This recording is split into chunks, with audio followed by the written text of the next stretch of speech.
Hello everyone and welcome to another market update after the market closed on 15th of March 2019. Here's where we look at the long-term picture, short-term picture, so we can be aligned with it for our investments and try and get a handle on what's coming down the line 6 months down, because the stock market is a very good predictor generally of things that are coming, even if most people aren't able to notice.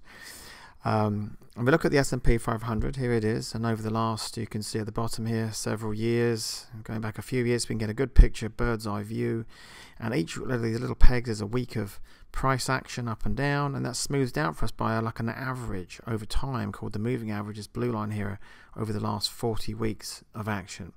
So my system said this was a brand new bull market right there, 7th of November 2016. It then said to take profits, go to cash there, which was 22nd of October 2018. And it's been saying sit in cash ever since. Had this big drop here. The market looked over the edge, evidently didn't like what it was seeing, and did a big kind of 180 here and pulled itself right back out of that impending disaster. Didn't turn into a full-blown bear market, and here it sits. It had a good week. It's comfortably above, which is what I was explaining last week. You need to get back above that 40-week line, which is kind of like a general psychological technically accepted barrier to get through, and there it is. We're just waiting to see what happens next. I want to see this moving average start to curl back up, and I'm looking over a good 6 months here to see that the trend back in place. So let's to make sure it doesn't kind of head fake us there. Let's see if we can get any bigger clues on the short-term picture. Here it is, just over 6 months now. I see a bit more detail, and there's that big move, and it just keeps on pushing high. And I've no reason to see why this is.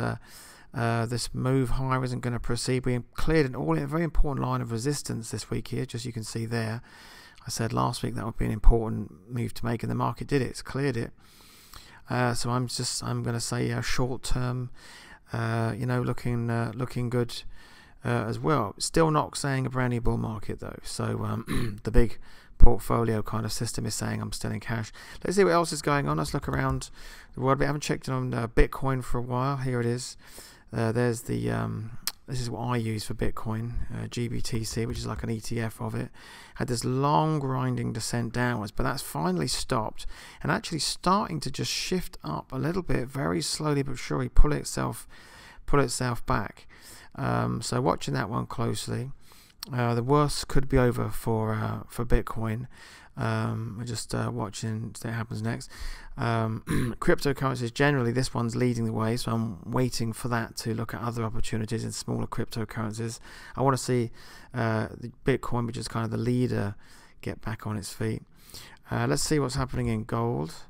A lot of people looking at gold. Here's that rally I was looking at, and right now it's just kind of holding its own, hovering up in this space here. Again, I wanted to see this 40-week moving average start to curl up, so it gets a much cleaner, prettier picture overall.